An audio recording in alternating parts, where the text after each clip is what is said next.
evening to you wherever you're watching us from, and welcome to Hope TV News Watch. My name is Kimani, and signing for us tonight is Boniface Muredi.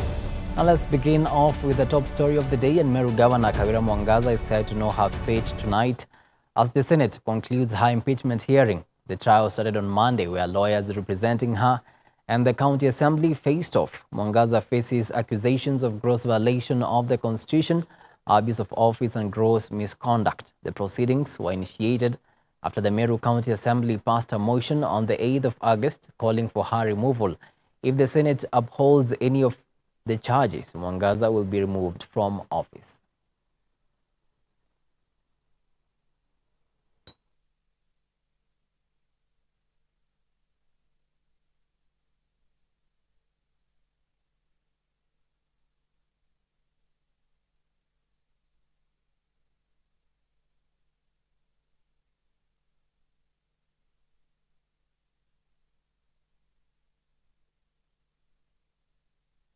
Kenya now has a first female Attorney General after Dorcas Oduor took the oath of office, with Beatrice School swearing to diligently serve the East African Community and Regional Affairs Cabinet Secretary. Following the appointment by President William Ruto, and as Samia Dika now reports, President William Ruto has urged the two new appointees to support the Kenya Kwanza government realize its promises.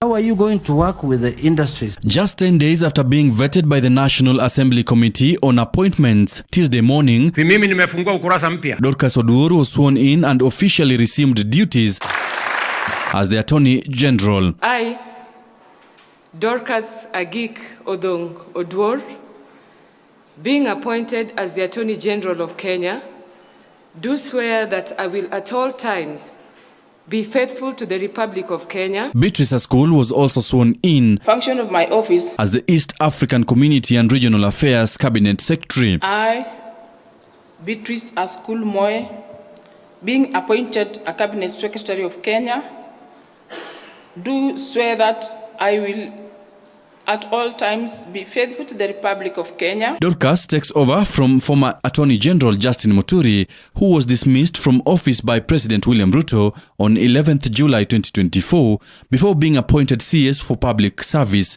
with Beatrice School replacing Penina Malonza. Leading the swearing-in ceremony at State House, Nairobi, President William Ruto expressed confidence in their leadership, urging the two to serve Kenyans with diligence. I promise to support you, to assist you, because your success is going to be the success of the government of Kenya and our nation as well. President Ruto has also called on the AG to address issues affecting Kenyans after the recently witnessed youth-led protests. Very important, Madam Attorney General, that you work with all the other agencies to make sure that that responsibility and legal representation to both government and the people of Kenya is timely, is robust, and is appropriate. While sidelining Dorcas Oduor being the first female Attorney General, President Ruto reiterated on her abilities to deliver on the office holder demands. This appointment is not just about you being a woman. It is about you being competent. I am very confident that on account of competence and ability to deliver, you deserve to serve in this position. The head of state also called on Askul, an ODM appointee, to highly defend Kenya's interest within her jurisdiction. East Africa is the biggest market of Kenyan products. The East African community is the most progressive community in our continent. And a lot will be expected of you and your colleagues. With Dorcas Oduor and Beatrice School having officially taken over their respective dockets, President William Ruto is now left to appoint gender CES after Soy Langat's appointment was declined by Parliament for failure to meet the requirements of the office holder. For Newswatch, I'm Sami Adika. Thank you so much, Adika, for that report. Now, 8 officers from the National Police Service, including Gigiri Police Station OCPD and OCS, have been interdicted by the Acting Inspector General of Police, Gilbert Masengeli, over the escape of the prime suspect into the Kware killings, Jumaisi, and 12 other suspects. Masengeli has said the search is on and expressed confidence that they will be apprehended. Jumaisi made headlines after police paraded him before the media and claimed he had confessed to killing at least 42 women and dumping their bodies in Kware from 2022 to 2024. Today, August 20th, 2024, morning hours, there was an incident of prisoners' escape that happened at Gikiri police station where we are as at now. 13 prisoners escaped from the cells, among them 12 Eritrean nationals who were arrested for being illegally in Kenya, and 1 male murder suspect, namely Collins Chumaisi Kalusha, who is connected with the Kware murder incident. Our preliminary investigation indicated that the escape was aided by insiders, considering that officers were deployed accordingly to guard the station. A businessman, Jimmy Wanjigi, has been released on a personal bond of 10 million shillings after being arrested and detained at Kamukunji police station on Monday. Wanjigi appeared in court on Tuesday, where he was ordered to surrender his passport pending a ruling schedule for the 12th of September on whether he will enter a plea. On the same date, Wanjigi and the second suspect will find out whether or not the charges against them will be dismissed on September 12th this year. Now, Kenya Aviation Workers Union has issued a 3-day notice after which they will have threatened to go back to their strike action as had been announced before. This is after their talks with the government collapsed since their main demand to have the Jomo Kenyatta International Airport not sold to Adani Airport Holdings Limited of India was not honored by the government. Ian Githuku with more. The Kenya Aviation Workers Union have issued a 3-day notice, after which they have threatened to announce a strike action on the 24th of August. This comes after talks between the government and the Kenya Aviation Workers Union collapsed yesterday after the two parties disagreed in the terms presented by KAU. If in the next 3 days nothing is forthcoming, we are back on the strike action. Na tutawatangazia siku hiyo. We can do it the next day, we can do it the next hour. We tutatangaza on Saturday. The Kenya Aviation Workers Union, KAU, had previously postponed its planned strike for 2 weeks to allow for talks over the Jomo Kenyatta International Airport JKIA Adani deal takeover. However, failure from the government to not give the JKIA to Adani Airport Holdings Limited has led to more uproar from the union. Some of the concerns raised by Walter Ongeri, who is the chairman of KAU, is the issue of job security for the current workers at the Jomo Kenyatta International Airport. The current employees will have to reapply for their jobs afresh once Adani Airport Holdings takes over. This means that some may not be re-employed by Adani, hence ending up losing their jobs. That Adani is coming to impact jobs. You see, as a new employer, when they take ownership of JKIA, then the existing employment contracts will be terminated. That is the first stage. 2, these employees will be required to now reapply to the new employer. 3, there is no guarantee that everybody will be absorbed by Adani. On his part, Mos Ndiema, who is the Secretary General of the Kenya Aviation Workers Authority, expressed his concern, stating that some of the individuals in the government might be using this change of airport authority to benefit themselves financially. He therefore advised that the existing Kenya Airports Authority is well capable of running the airport and its staff, and therefore it should continue doing so. He also echoed the chairman in the issuing of the 3-day strike notice, stating that if there will be no positive development by the 24th of August, they will go on and announce their strike. What we are saying, we are not opposed to any development, but the development that we need, which is transparent. If you look right now, and I reiterate what my Secretary General said, JKI only is worth 1.1 trillion. Out of 1.1 trillion, we land only is 936 billion. We have Terminal 1A here, starts from here, ends the other side. It was built using Kenyan money, which is 7 billion. then if this facility can hold passengers, 2.5 million passengers per year. For Hope TV Newswatch, my name is Ian Githuku. Well, now let's revisit the Jimmy Wanjigi story. And businessman Jimmy Wanjigi has been released on a personal bond of 10 million shillings after being arrested and detained at Kamukunji police station on a Monday. Wanjigi appeared in court on Tuesday, where he was ordered to surrender his passport pending a ruling scheduled for the 12th of September on whether he will enter a plea on the same day to Wanjigi, and the second suspect will find out whether or not the charges against them will be dismissed on September 12th this year. And yesterday, despite the existence of court orders stopping the arrest or detention of Mr. Jimmy Wanjigi, we saw a high-handed act by DCI, Nairobi Regional Office, together with some officers from the head office, ignore that high court order to illegally arrest Mr. Jimmy Wanjigi, and they took him to Kamukunji police station, where they kept him overnight. They thought that that was going to be punishment for Mr. Wanjigi. What they do not know, Kamukunji is home. The late Maina Wanjigi was the second member of parliament for Kamukunji constituency. If they thought they would break my client's spirit, he is stronger than he was even when he went in there. Yes. All that they did was just to demonstrate to all Kenyans their disregard for the rule of law. You can see my family here. We have been through a lot of trauma. I want to thank them for standing with me during the last 2 or 3 weeks of what you call crooked Ruto's anarchy. Crooked Ruto's anarchy. And I want to address William Samoei Ruto here. The courts today have upheld the constitution of this country. And you seem to be trying to live in an era that has long passed. William Ruto, why do you fear me?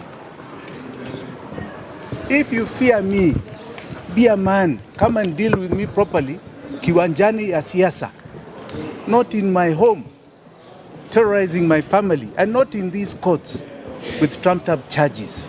Those firearms were returned by Mr. Min. We don't know how again the same DCI turns around to want to charge Mr. Wanjigi for being in possession of illegal firearms, which were issued to him after a protracted court battle. You are afraid that we are redefining the politics of this nation. We are moving away from a myopic tribe and region. Your useless kutenga and lies. We have now moved to the realm of the truth and issue-oriented politics, based primarily today on the economy of Kenya. Your time will come. You will cry like George Kinoti for freedom, and I will be there to oversee the process. That is what I specialize in as a lawyer. My duty is to hold you accountable. And I have time. I swim in the lake. I'm like a fish in a water. We come to court, I am in my best element when I put you to account to explain why you disregard our constitution, why you disregard our courts. Debate me on the economy. Don't try and create criminality in your muck. I'm not going to join your pigsty. It is a pigsty. William Ruto, no today. I am coming for you. Away from that, in a bid to foster dialogue and promote harmony within the labour sector, the Cabinet Secretary for Labour and Social Protection, Dr. Alfred Mutua, held talks with the leadership of the labour movement. The meeting, which was led by COTU Secretary General Francis Atwoli, focused on key issues affecting Kenyan workers and the labour sector at large. Mason Lowell with more.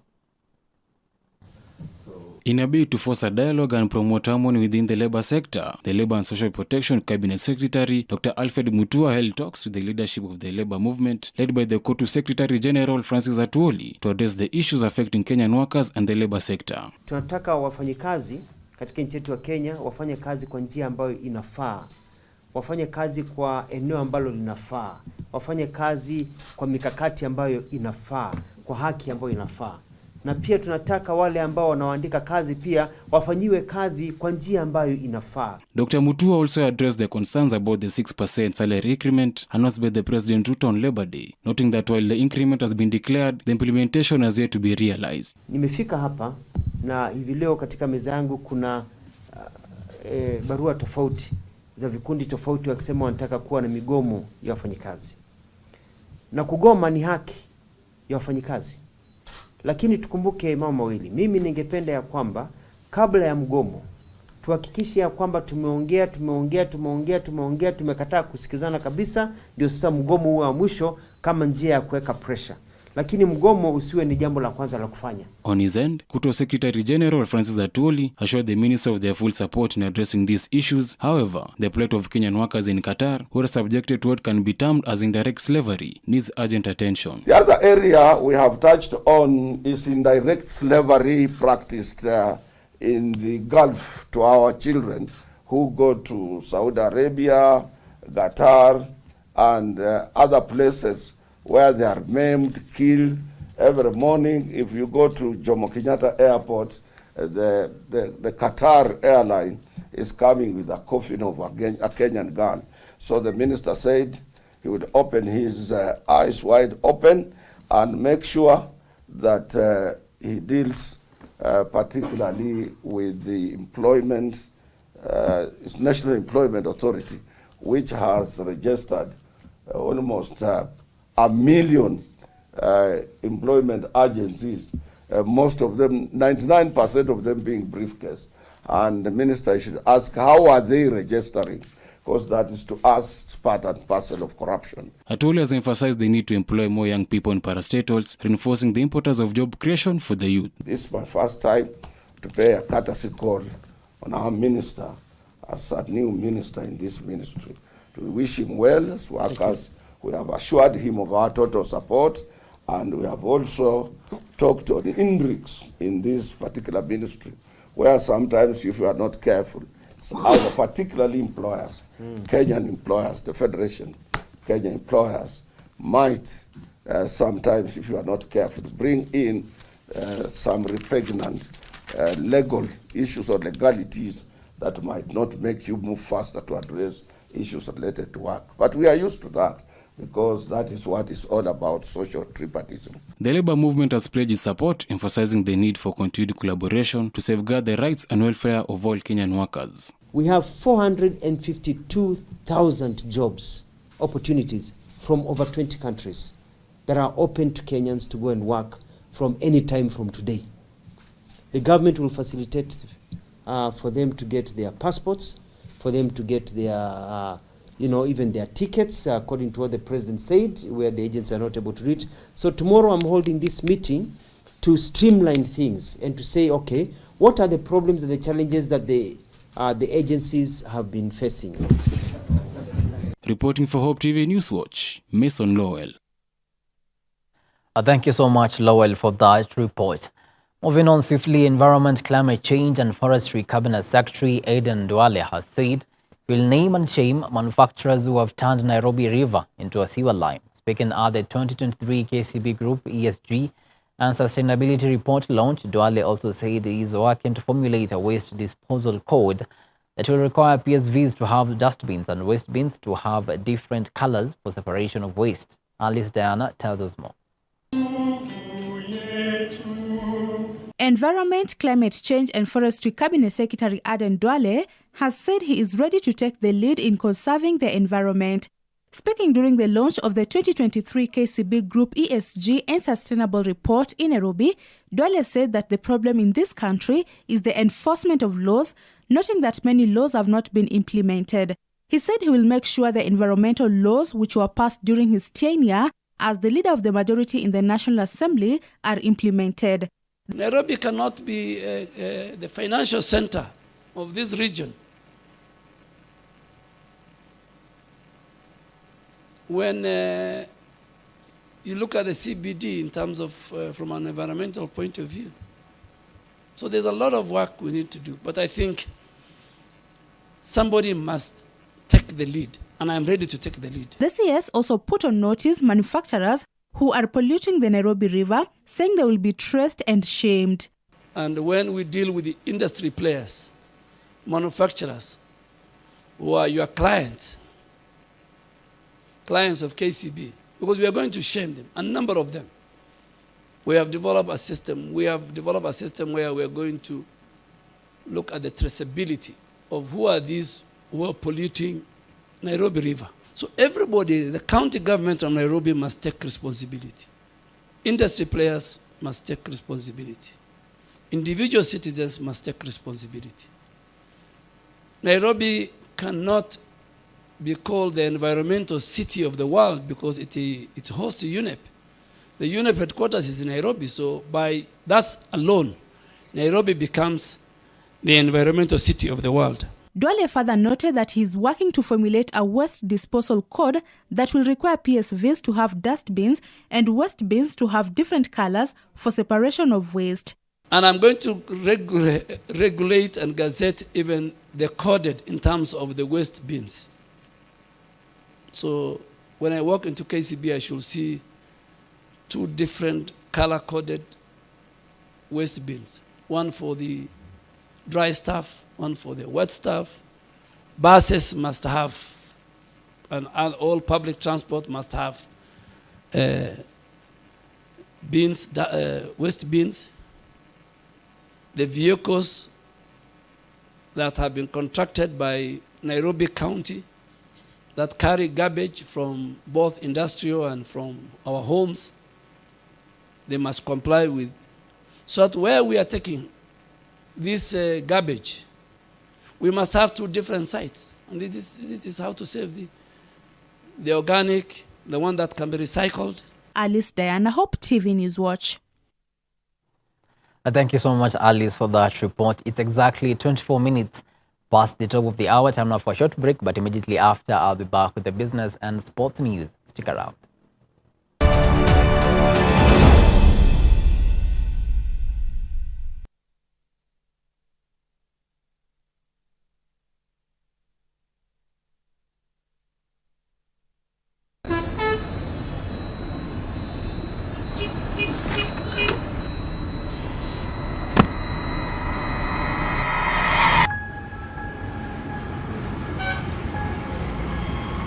Rafiki soul is the promise of a hand that reaches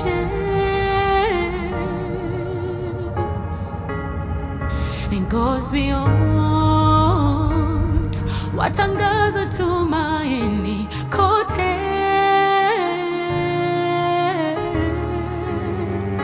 I'm forever grateful. Ninashukuru ukarimu, ukarimu. I'm forever grateful. Ninashukuru ukarimu, ukarimu. Ukarimu, ukarimu. I'm forever grateful. Ninashukuru ukarimu, ukarimu. Rafiki msoul. Friends of Hope, keeping hope alive.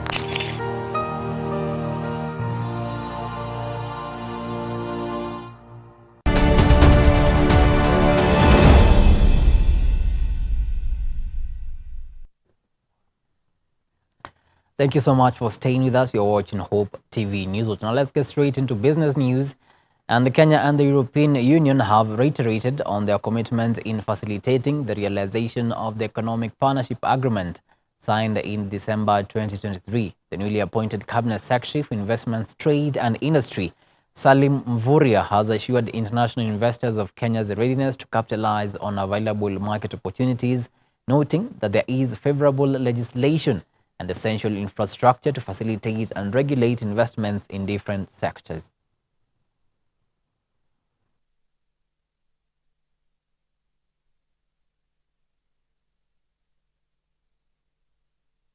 So the EU is a great partner. and through the Economic Partnership Agreement, Kenya and the EU have agreed to access each other's market, and that is why it was important this afternoon to have this status call so that we can appraise each other and identify the areas that we can move together in the implementation of this agreement. Apart from the APA, the EU is a great partner in development. There are a lot of development programs in infrastructure that the EU has supported, and therefore we also took time to appreciate the EU through the ambassador what we have done together. In this economic partnership agreement, there are different sections. As Vasiri said, it's 900 pages long, but it's basically giving free access, duty-free access to the European market, which is the largest and most prosperous market in the world.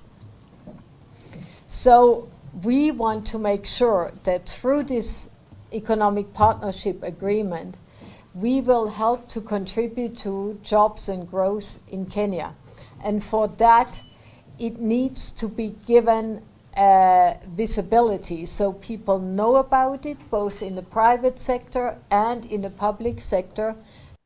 Moving on swiftly, Tourism and Wildlife Cabinet Secretary Rebecca Miano says that Kenya's focus on arts, culture and film is resulting in a growing interest from Americans looking to experience the destination firsthand and trace their roots. This latest foray into Kenya from the robust American entertainment and Hollywood scene is led by producer, actress and model Nicole Murphy, who aims to experience the country's vibrant tourism sector and its emerging entertainment industry firsthand.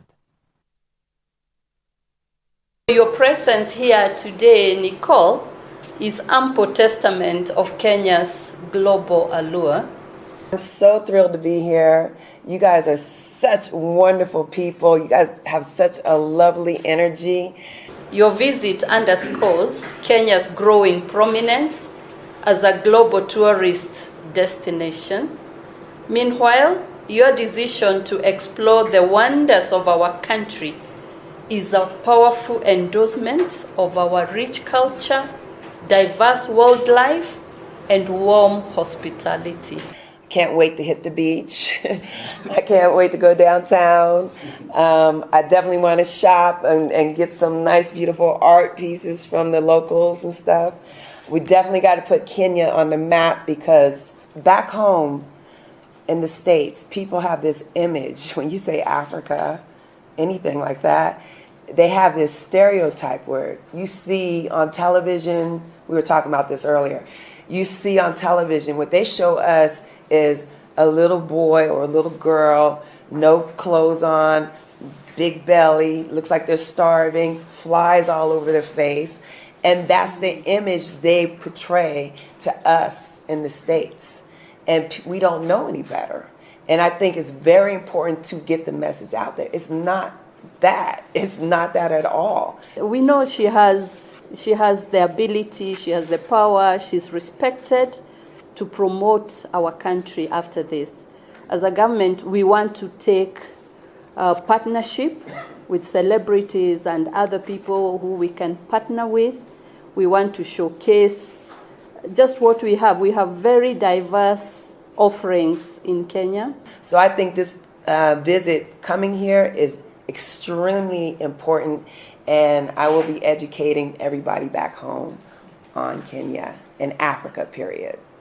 Now, KCB Group has launched its 13th Environmental, Social and Governance and Sustainability Report, highlighting the group's progress. According to the report, KCB Group screened loans worth 615 billion shillings for environmental and social risks in 2023 as the bank races to support projects with positive environmental impacts. Our green financial initiatives are a proof that profitability and sustainability can go hand in hand. By supporting renewable energy, energy efficiency, and sustainable agriculture, KCB is not just participating in climate action, we are leading it. And in doing so, we are impacting people's lives for the better creating a cleaner, healthier world for all. Ladies and gentlemen, last year, we reached over 2 million individuals through our financial inclusion program, bringing banking services to those who need them most. Because it is real. I think at the end of the day, economic inequality continues, despite all the lending. As a government, we recognize that our role is to create an enabling environment that fosters collaboration. We are committed to working hand in hand with the private sector and other stakeholders to ensure that our policies, our regulations, our frameworks support sustainable development. We understand that our national goals can only be achieved if we all put in the same direction with a shared sense of purpose and determination. And to some sporting action now, Germany captain Ilkay Gundogan has announced his retirement from international football. The 33-year-old midfielder is ending his international career after earning 82 caps for his country. Gundogan made his debut for the German national team against Belgium in October 2011, but he missed their 2014 World Cup victory due to a back injury. Gundogan is set to continue playing club football, though there are speculations that he'll leave Barcelona at the end of this season.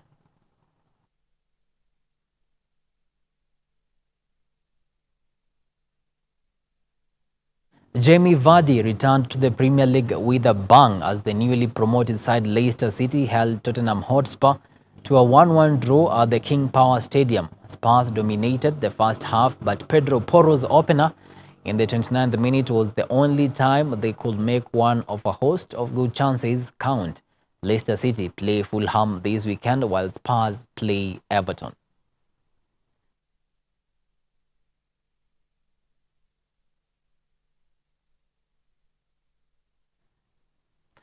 Well, with that, we come to the end of our news tonight. Many thanks to you for making time to watch Hope TV News Watch. We really do appreciate the value of your time. On behalf of the amazing team that made this bulletin a success, have yourselves a blessed night. My name is Kennedy Kimani, and signing for us tonight has been Boniface Murray.